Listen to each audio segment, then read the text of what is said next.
Cordial y afectuoso saludo de paz y bien a toda nuestra población, cumpliendo el sagrado deber de informar, de educar adecuadamente desde la academia. Estamos en la semana del 26 de octubre del 2020 y al día de esta semana, al día del corte del 28 de octubre, tenemos 44.357.671 personas. Recuerde que pasamos ya la cifra del millón de fallecidos, 1.173.808, y digamos que el gran porcentaje de la población está recuperado afortunadamente.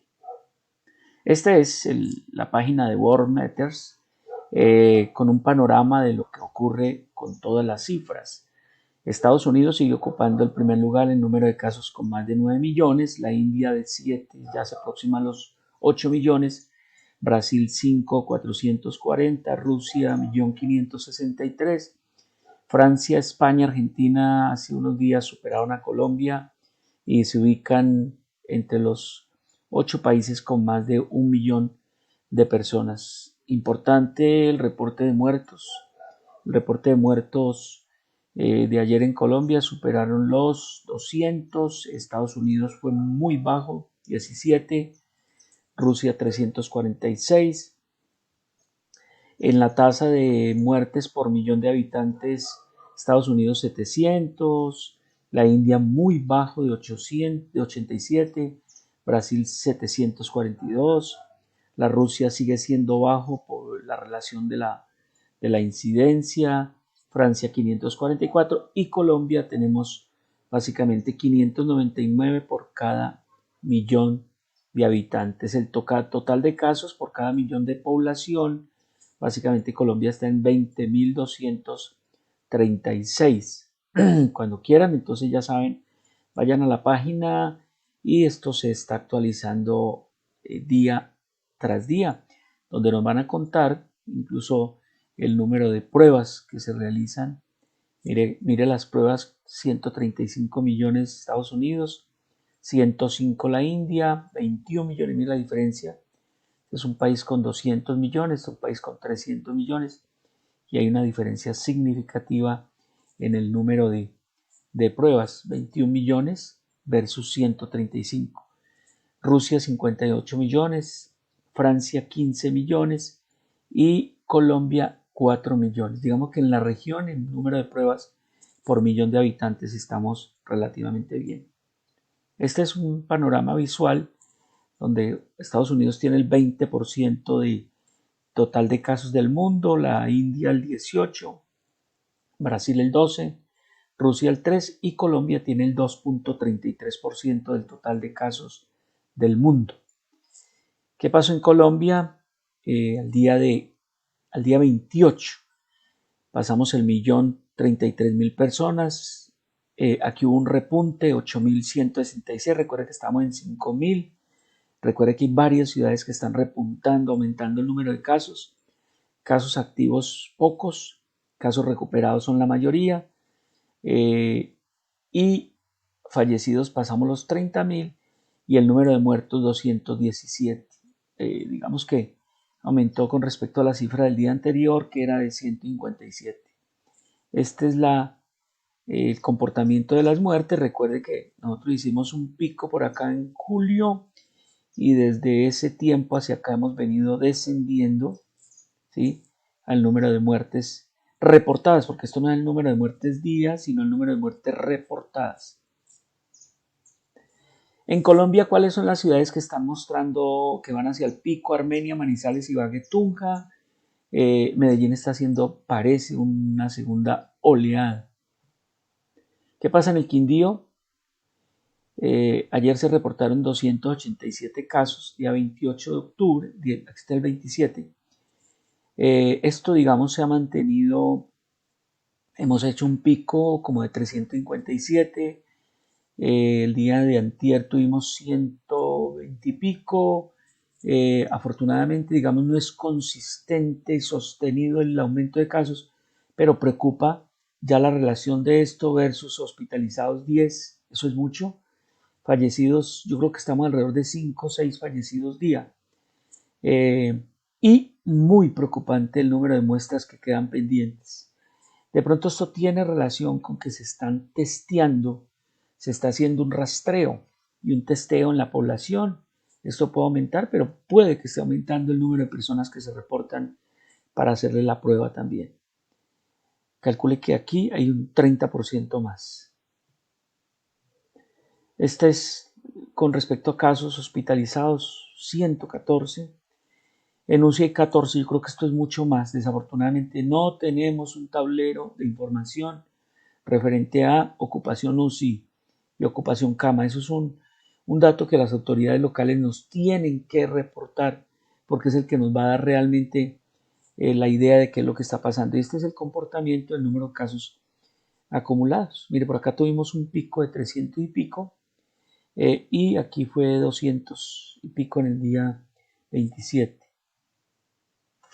La tasa por cada 100.000 habitantes por departamento, para que vean Quindío. Aquí está el primero, es el Distrito Capital, segundo San Andrés, Caquetá, Vaupés, Meta, Santander y Quindío estaría ocupando más o menos un noveno lugar en Colombia. O sea que estamos en relativamente alto, son 34 departamentos, pues imagínense el lugar que ocupamos. ¿Qué significa? Empezamos con las noticias de esta última semana. El departamento, a través del gobernador, decretó la alerta naranja hospitalaria. ¿Por qué ocurrió esto? Básicamente por el número de casos, pero más por la ocupación de UCI. Sin saber el porcentaje ocupacional, extra micrófono nos dicen que está superando el 90% en el San Juan de Dios. ¿Qué significa esto? Sencillamente que todo las IPS se ponen en buena parte al servicio de la pandemia. El hospital, por ejemplo, casi que se ha vuelto un hospital COVID y el resto de patologías se deben atender afuera. Cirugías programadas se cancelan porque hay que tener toda la disponibilidad de las UCIs para pacientes COVID. Entonces, eso es lo que significa. Muy pronto seguramente estaremos entrando en alerta roja. Que los otros departamentos lo decretan cuando el porcentaje de ocupación UCI supera el 80%. Eso es más o menos cuando se decreta la alerta roja, como lo hizo Medellín, Antioquia. Colombia superó el 1.000.000 de contagios y más de, aquí hay el mundo 1.000.000 de muertes. Colombia superó los 30.000 muertos. Corrijo ahí, disculpe. Un resumencito, 235 días de pandemia, octavo país en superar más de 1.000.000. La incidencia en el mundo es en el puesto 27 con 19.461 por millón de habitantes. 75.7%, 3 de cada 4 de los muertos por COVID en Colombia están por encima de 60 años. El 64% de los fallecidos, casi 2 de cada 3 ha sido hombres. Los que más salen, los que más se exponen, los más desafortunadamente que menos hacen autocuidado. La mitad residen en alguna de las 4 regiones. Bogotá es el 24%, Atlántico el 11%, Antioquia el 9% y Valle del Cauca el 8%. 89% de los fallecidos pertenecían, mire esto, o sea, le está dando más duro a los estratos bajos. El 6% es menos del 1% de las muertes. El 42.9% tenía educación básica primaria, o sea, casi la mitad de las personas tiene un nivel de educación bajo. El 24% hombres, 18% mujeres.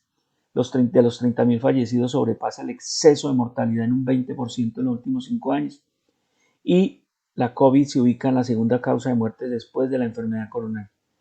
Superamos todas las causas de mortalidad traumática en Colombia. Suicidio, accidente y homicidio, que es 29.000 personas. De los 30 países con más de 1.000.000, aquí estamos, véalo acá, de la tasa por millón, del número de casos por millón, aquí estamos ocupando este triste lugar. En Latinoamérica pues está Panamá, Perú, Chile, Brasil por encima de nosotros. El primer país en relación por número de habitantes es Andorra, Qatar, Israel, Panamá. O sea, Panamá es la joya de la corona en número de casos por millón de habitantes. Esto es importante. Esto es tomado de la página del doctor Rosselli, con una referencia básicamente de un estudio del Intensive Care National Audit and Resource Center del Reino Unido. Dice que la letalidad ha sido menor en la segunda ola, eso es bueno. Se hacen mayor número de pruebas, mayor de población joven infectada, pero incluso en pacientes que llegan a la UCI ajustada por edad ha mejorado esa tasa. Aquí está la curva. Esto fue en agosto y esto fue en septiembre. O sea que la letalidad afortunadamente en general sí está bajando. Esta fue, yo diría que la noticia de la semana. Una noticia muy preocupante publicada en el Imperial College de London, el estudio REACT, que básicamente está haciendo la prevalencia de anticuerpos en Inglaterra. Nosotros ya la estamos haciendo, el Instituto Nacional de Salud. 365.000 personas desde junio a septiembre. Y desafortunadamente es que está mostrando la prevalencia ya, digamos, el 94% de la población testeada estaba sin anticuerpos. Y ahora, de junio acá, es el 95% está sin anticuerpos.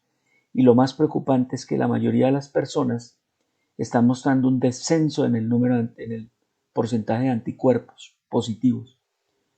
O sea que parece que esa inmunidad no es duradera, como con los otros coronavirus, como con la influenza.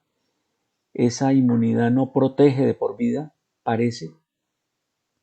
En el personal de la salud fue el que más reportó que se mantenía, pero parece que es por la constante exposición al virus.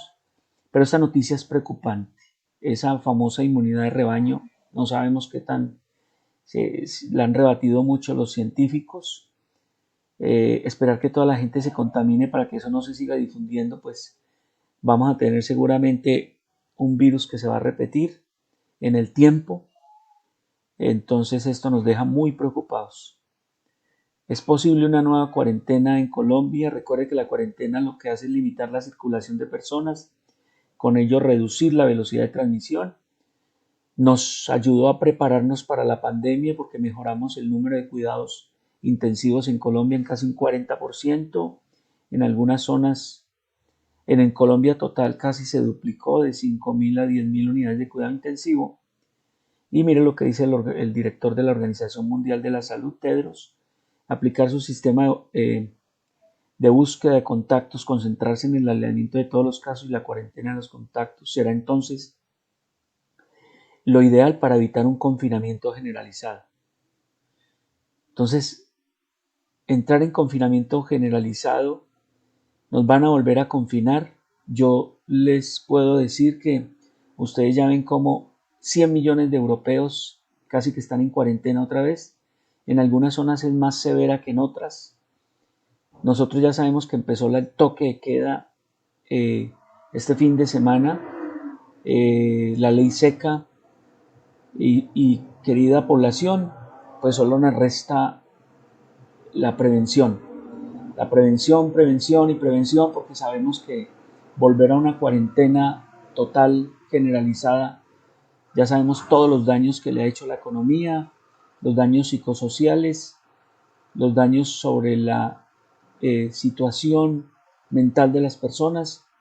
Entonces, esto es un llamado, nosotros vamos hacia el pico en el Quindío, vamos hacia el pico, y solo somos nosotros los responsables de que esa situación no llegue a extremos, de que no se vuelvan a cerrar los almacenes, los negocios, lo que ya habíamos logrado que se reaperturara, volverlo a cerrar, eso sería catastrófico.